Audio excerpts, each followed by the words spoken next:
صحیح بخاری صحیح مسلم کی حدیث، حضرت ابو ہریرہ رضی اللہ تعالیٰ عنہ سے روایت ہے، آپ صلی اللہ علیہ وسلم نے ارشاد فرمایا ان مثلی و مثل الانبیاء من قبلی، فرمایا میری مثال اور مجھ سے پہلے والے نبیوں کی مثال کا مثل رجل بنا بیتن، اس شخص کی مثال کی طرح ہے جس نے ایک عمارت بنائی، جس نے ایک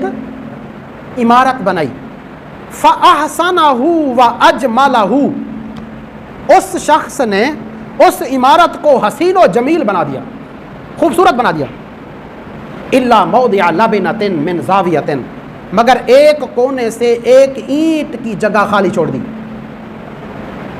عمارت بنائی، اس کو حسین و جمیل بنا دیا، مگر ایک کونے میں اینٹ نہیں لگائی، ایک جگہ اینٹ کی خالی چھوڑ دی۔ فرمایا لوگ اس عمارت کو دیکھنے لگے، جائزہ لینے لگے، اس عمارت میں گھومنے لگے اور پسند کرنے لگے کہ واہ واہ کیا عمارت ہے، کیا خوبصورتی ہے، کیا حسن و جمال ہے، کیا زینت ہے، کتنی اچھی عمارت ہے، کمال ہو گیا۔ پھر وہ کہتے ہیں ہلا وضعت هذه اللبنہ، اوئے ہوئے ہوئے اس عمارت میں اس اینٹ کی جگہ کو خالی کیوں چھوڑ دیا گیا، کاش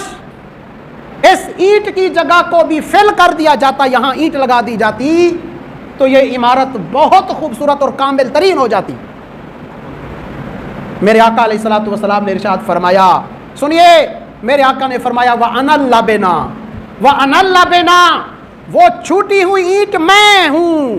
وہ چھوٹی ہوئی اینٹ میں ہوں، گویا وہ نبیوں کی عمارت ہے جو مکمل کامل اکمل ہو چکی ہے، ایک نبی کی گنجائش ہے، وہ بعد میں آ گیا ہوں، انا خاتم النبیین، میں نبیوں میں سے آخری نبی ہوں، میں نبیوں میں سے۔ اچھا، مرزا قادیانی نے جب یہ حدیث پڑھی تو اس نے یہاں پر بھی ڈنڈی مارنے کی کوشش کی، یہاں پر بھی ڈنڈی مارنے کی، جس طرح کہ اس کی عادت ہے۔ اگر آپ اس کی کتابیں پڑھیں نا تو آپ کو ہنسی آئے گی، بعض دفعہ تو ایسی بونگیاں مارتا ہے کہ ایک طالب علم بھی ہنسنے پر مجبور ہو جاتا ہے، پتہ نہیں یہ لوگ کیسے اس کو نبی مان لیتے ہیں۔ اس نے کہا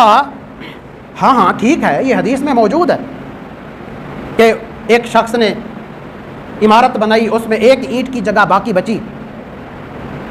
اور وہ رسول اللہ صلی اللہ علیہ وسلم ہیں۔ علماء نے کہا پھر تیری تو گنجائش ہی نہیں،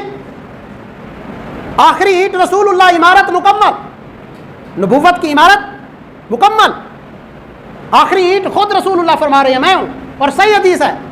تیری تو گنجائش ہی نہیں۔ کہنے لگا نہیں نہیں، آپ کو پتہ ہے کہ عمارت پر پلستر بھی ہوتا ہے، تو میرا جو کام ہے وہ پلستر والا ہے، میرا کام، میں وہ عمارت کا پلستر ہوں۔ علماء نے کہا نہیں نہیں نہیں نہیں نہیں، تو پلستر تو بن ہی نہیں سکتا، کیونکہ میرے آقا علیہ الصلوۃ والسلام نے تیری اس چال کا پہلے ہی خاتمہ کر دیا۔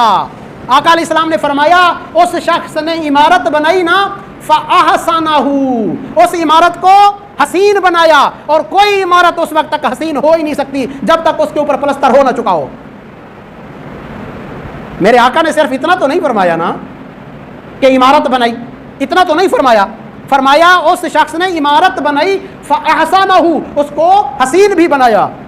تو کوئی عمارت بغیر پلستر کے حسین ہو سکتی ہے؟ نہیں ہو سکتی، تو اس کا مطلب ہے پلستر ہو چکا ہے، تیری ضرورت۔ پھر اس نے ڈنڈی ماری، اس نے کہا چلے پلستر کے بعد پھر بھی گنجائش موجود ہوتی ہے، میں وہ رنگ روغن ہوں، میں وہ نقش و نگار ہوں، میں وہ خوبصورتی ہوں جو عمارت کی تکمیل کے لیے بنائی جاتی ہے، وہ جو رنگ کیا جاتا ہے میں وہ رنگ ہوں، میں نبیوں کا رنگ ہوں، میں نبیوں کا نقش و نگار ہوں، میں ذلی نبی ہوں، میں تابع نبی ہوں۔ علماء نے کہا نہیں نہیں نہیں نہیں نہیں، میرے آقا علیہ الصلوۃ والسلام نے تیری اس چال کو بھی ختم کر دیا، توڑ دیا، بیکار کر دیا، تیرے اس بچھائے ہوئے جال کو بھی میرے آقا نے توڑ دیا۔ میرے آقا نے صرف اتنا نہیں فرمایا فَأَحْسَنَهُ، اتنا نہیں فرمایا، میرے آقا نے ایک اور لفظ بھی فرمایا فَأَجْمَلَهُ، فَأَجْمَلَهُ، اس عمارت بنانے والے نے صرف اس عمارت کو حسین نہیں بنایا بلکہ اس عمارت کو جمیل اور خوبصورت بھی بنایا۔ اور کوئی عمارت حسین و جمیل اس وقت تک نہیں ہو سکتی جب تک کہ اس کے نقش و نگار، جب تک کہ اس کا پلستر، جب تک کہ اس کا رنگ روغن مکمل نہ ہو جائے، اس وقت تک وہ حسین اور جمیل نہیں ہو سکتی۔ میرے آقا فرما رہے ہیں اس شخص نے عمارت بنائی تو اسے حسین و جمیل بنایا، اس لیے تیری تو کہیں گنجائش ہی نہیں ہے۔ آخری اینٹ بچی وہ بھی میرے آقا فرمایا انا لابنا، وہ لابنا وہ اینٹ میں ہوں، انا خاتم النبیین، میں آخری نبی ہوں، میرے بعد کوئی نبی نہیں آئے گا۔